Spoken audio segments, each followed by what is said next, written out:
여호와께서 이와 같이 말씀하시되 너는 유다 왕의 집에 내려가서 거기에서 이 말을 선언하여 이르기를 다윗의 왕위에 앉은 유다 왕이여 너와 내 신하와 이 문들로 들어오는 내 백성은 여호와의 말씀을 들을지니라.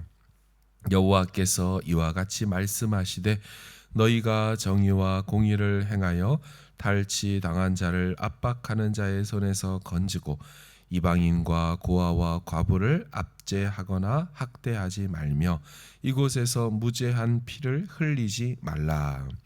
너희가 참으로 이 말을 준행하면 다윗의 왕위에 앉을 왕들과 백성이 병거와 말을 타고 이 집 문으로 들어오게 되리라. 그러나 너희가 이 말을 듣지 아니하면 내가 나를 두고 맹세하노니 이 집이 황폐하리라. 여호와의 말씀이니라. 여호와께서 유다 왕의 집에 대하여 이와 같이 말씀하시니라. 네가 내게 길르앗 같고 레바논의 머리이나 내가 반드시 너로 광야와 주민이 없는 성읍을 만들 것이라. 내가 너를 파멸할 자를 준비하리니 그들이 각기 손에 무기를 가지고 내 아름다운 백향목을 찍어 불에 던지리라. 여러 민족들이 이 성읍으로 지나가며 서로 말하기를 여호와가 이 큰 성읍에 이같이 행함은 어찌 됨인고 하겠고 같이 읽습니다. 그들이 대답하기는 이는 그들이 자기 하나님 여호와의 언약을 버리고 다른 신들에게 절하고 그를 섬긴 까닭이라 하셨다 할지니라. 아멘. 자, 이제 22장부터 23장 8절까지 예레미야는 유다의 마지막 왕들에 대해 전했던 메시지가 모아져서 나와 있습니다. 오늘 본문은 그 왕들에게 구체적으로 말하기 전에 일반적인 전반적인 메시지에 해당되는 부분입니다. 이후로 살룸 왕 여호아하스 왕에게 전하고 여호야김 그 다음엔 고니야라고 되어 있는데 여호야긴에게 전한 메시지들이 이어지게 됩니다. 여호와께서 유다 왕의 집에 내려가서 전하라고 말하죠. 유다 왕의 집, 아마도 솔로몬이 지었던 왕궁을 의미할 것입니다. 솔로몬이 성전을 짓는다고 7년이 걸렸고 자기 궁전 짓는다고 14년이 걸렸는데 아마 그 솔로몬이 살았던 그 왕의 집을 말할 겁니다. 왕의 집에 내려가서 이제 왕에게 전하는데 왕 말고도 두 명의 부류에게 더 이 말을 전하라고 하지요. 누군가 하고 보면 너와 내 신하와 이 문들로 들어오는 내 백성들에게 전해라. 세 부류를 말합니다. 너라고 말하는 건 유다 왕이고요. 너의 신하, 관료들을 얘기하고 이 문들로 지나다니는 예루살렘 성문을 지나다니는 내 백성들. 근데 예루살렘이라는 곳이 워낙 요새이고 인구수에 비해서 일부 소수만 살 수 있는 곳이기에 아마도 나름 고위층들 세력 있는 사람들이나 예루살렘 안에 살았던 것으로 보입니다. 그 전하는 내용이 무엇일까요? 정의와 공의를 행해라. 탈취당한 자를 압박하는 자의 손에서 건져내라. 이방인과 고아와 과부를 압제하거나 학대하지 말아라. 무죄한 자의 피를 흘리지 말아라. 이런 내용들입니다. 여기서 동일하게 세 부류의 사람들이 똑같이 나오죠. 아까 왕, 신하, 백성 이렇게 나오는 것처럼 여기는 이방인, 고아, 과부, 사회적 약자들이 세 그룹이 나옵니다. 그들을 압제하거나 학대하지 말라는 것입니다. 죄 없는 자에게 죄 있다고 말하며 그들의 피를 흘리게 하지 말라는 거죠. 가진 것을 빼앗긴 자들에게 다시 그 빼앗긴 것을 도로 되찾아 주라는 것입니다. 한마디로 나라와 사회에 정의와 공의를 제대로 행하라는 것입니다. 이 명령을 잘 보시면 뭐 그렇게 종교적이지 않아 보입니다. 약한 자를 돌보세요. 억울한 자가 세상에 없게 하세요. 죄가 없는 사람이 감옥 가는 일은 막아야 하지 않겠습니까? 이런 내용들, 사회 정의, 사회 보장 뭐 이런 것들 이야기하는 것 같은데 여러분 이것이 하나님께는 매우 중요했습니다. 얼마나 중요했을까요? 이것이 지켜지지 않아서 유다 왕들이 폐위당하는 겁니다. 이것이 되어지지 않아서 그들이 자랑하던 예루살렘이 광야와 황무지, 사람이 살 수 없는 곳이 될 거라고 말하는 거예요. 그 비유를 하시는데 예루살렘이 지금 길르앗 같고 레바논의 머리 같지만 광야와 주민이 없는 도시가 될 거라고 말합니다. 비유를 하죠. 길르앗, 매우 기름진 옥토이지요. 그래서 길르앗의 향료다, 유향이다, 이런 표현들이 나오는 것처럼 그 땅 아주 기름진 땅입니다. 레바논, 크고 질 좋은 나무, 이 백향목이 자라나는 곳 아닙니까? 레바논의 백향목이라고 말하죠. 그러니까 지금 이 길르앗과 같고 레바논의 머리 같은 이 예루살렘이 순식간에 광야로 사람 살지 않는 곳으로 바뀌어질 거라는 거예요. 왜 그렇다고 합니까? 사회 정의와 사회 보장이 그 땅 가운데 이루어지지 않고 있기 때문에 나 여호와가 그리 행할 거라고 말하는 거죠.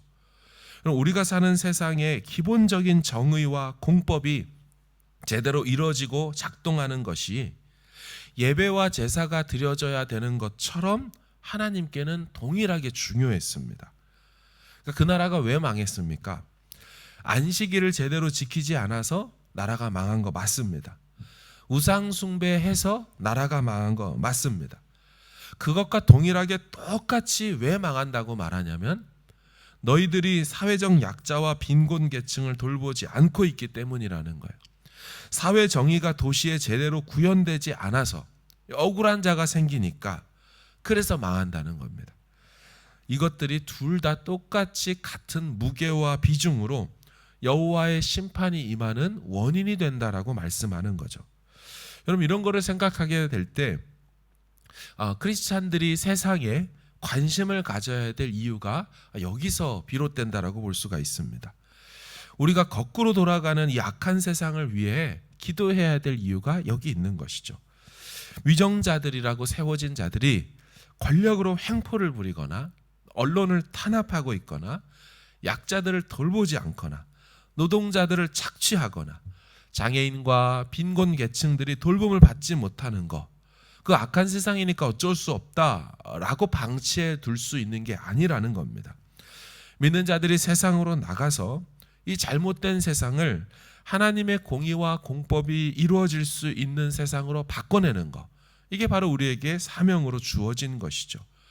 왜냐하면 하나님 자신이 정의와 공의로우신 분이시기 때문입니다. 하나님은 당신의 속성이 이 땅 가운데서도 그대로 실현되기를 원하셨습니다.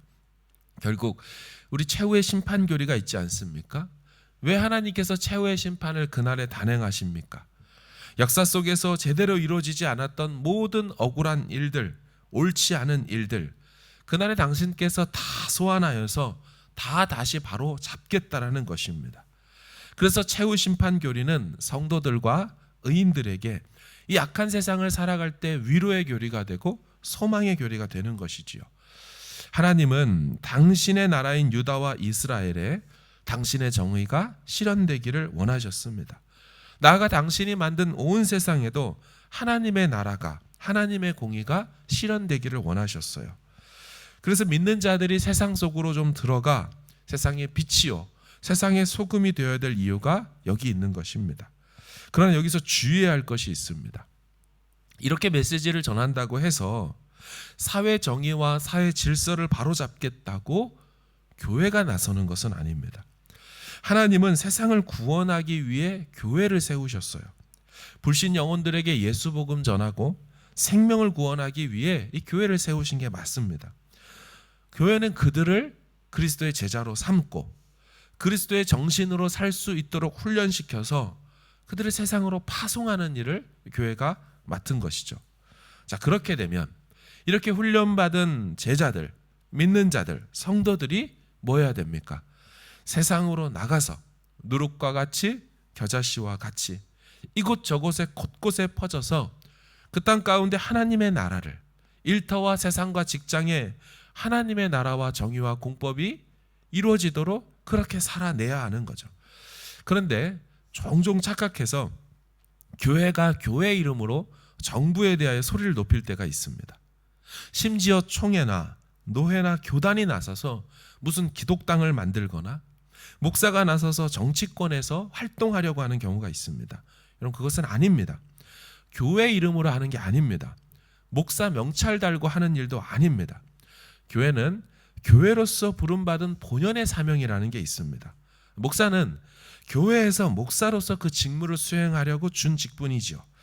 세상에서는 믿는 자로서, 크리스찬으로서, 훈련받은 그리스도의 제자로서 나가서 거룩하고 선한 영향력으로 곳곳에 흩어져서 빛으로 소금으로 활동하는 것이죠. 물론 그 과정 가운데 우리가 세상에서 내가 믿는 자임을, 크리스찬임을 드러낼 수도 있고 또 드러내야 하는 것입니다. 하지만 그런 활동과 운동들을 사회와 정치권의 교회 이름, 목사, 장로, 집사 직분을 가지고 활동하는 건 아닙니다. 그 직분들 다 교회에서 하라고 준 거죠. 기독교 역사 속에서 이 정치와 종교가 하나가 될 때는, 연결이 될 때는 항상 부패했습니다. 그래서 종교개혁자들은 정교 분리의 원칙을 세웠어요. 정치와 종교는 함께 가서는 안 된다. 교회는 정치적이 되어서는 안 됩니다. 하지만 성도들은 정치에 적극적으로 참여해야 됩니다. 잘못된 법들이 제정되는 것을 믿는 자로서, 시민으로서, 그 나라 국민으로서 막아서야지요. 안락사도, 낙태도, 마약도, 동성애 법도 교회 이름으로 막는 것이 아니고 믿는 성도로서, 한 국민으로서, 의식 있는 자로서 투표권을 행사하고 소리를 낼 수 있어야 되는 거죠. 크리스찬들은 의식을 가지고 적극적으로 정치에 참여해서 막아서야 합니다. 목소리를 내야 하는 거죠. 하지만 그것을 교회 이름으로 하는 것은 아닙니다. 직분명 가지고 해서는 안 됩니다. 모든 권력들이 하늘에서 주신 것 맞습니다. 오늘 본문처럼 하지만 올바르게 세상 가운데서 행동하지 않고 있거나 작동하고 있지 않다면 믿는 자들은 실력과 전문성을 가지고 세상으로 나아가 그 올바르지 않은 세상을 바로잡아야죠. 하나님이 원하시는 일반적인 정의와 공법, 그리고 약자들, 그들을 돌보고 챙기는 그런 일들, 변화와 변혁들을 우리가 나가서 세상 가운데 하는 거죠. 여러분, 유다 나라는 정의와 공의를 세상과 사회 가운데 행하지 않아서 망하게 되었어요. 오늘 본문 내용이 그런 내용입니다. 하나님은 성전에 갇혀 계신 분이 아니죠. 성전뿐만 아니라 사회와 세상에서도 여전히 당신의 정의와 공의가 실현되기를 바라시는 거예요. 그래서 교회는 이를 위해서 건강하고 날이 서 있고 분별력 있는 성도들을 길러내야 하는 거죠. 실력과 전문성과 영성까지 겸비한 하나님의 사람들을 준비시켜서 세상으로 파송시켜야 되는 거죠. 주님, 제가 그런 거룩하고 선한 영향력 있는 사람이 되게 해달라고 우리 기도해야 하는 것입니다. 주님, 우리의 자녀 세대들이 세상 가운데 거룩하고 선한 영향력 있는 자녀들로 리더십들이 되게 해달라고 기도해야 되는 거죠. 그렇게 세상 가운데 많은 믿는 자들이 퍼져서 그곳에서 빛과 소금으로 누룩처럼 겨자씨처럼 활동하게 된다면 주님이 꿈꾸시는 하나님의 나라가 이 세상 가운데 이루어지게 되는 줄로 믿습니다. 우리가 그것을 위해서 기도해야 되는 거고, 그래서 교회가 더욱 교회 본연에 건강한 성도들을 세워나가고 참된 그리스도의 제자로 훈련시키는 일들을 포기할 수 없는 것이 바로 이 이유 때문인 것이지요. 오늘도 하나님 앞에 가지고 나온 기도 제목으로 기도하시고, 또한 이렇게 우리가 깨어있게 하여 주십시오. 또 하나님, 그런 자녀들을 길러내게 하여 주십시오. 이게 기도 제목이 될 수 있는 우리 모두 되길 주님의 이름으로 축원합니다.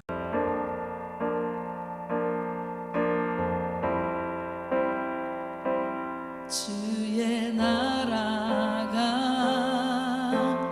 임할 때 하나님 임재하실 때 예배가 회복되며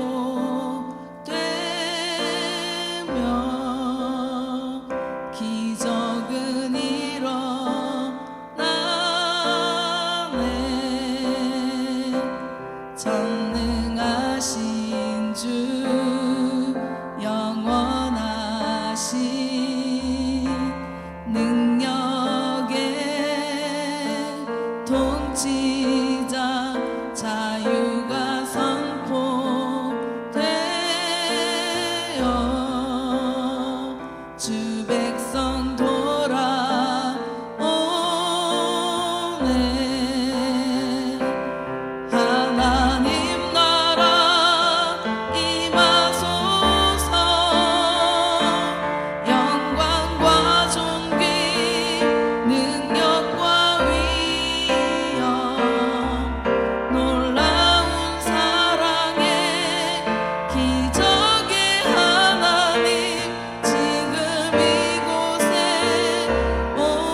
임하실 때 예배가 회복되며 기적은 일어나네.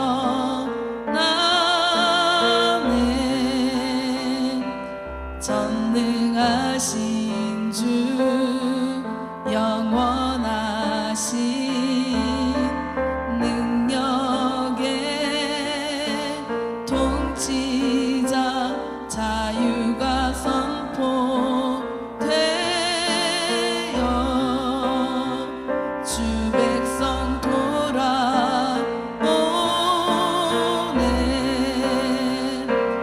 하나님 나라 임하소서. 영광과 존귀 능력과 위엄 놀라운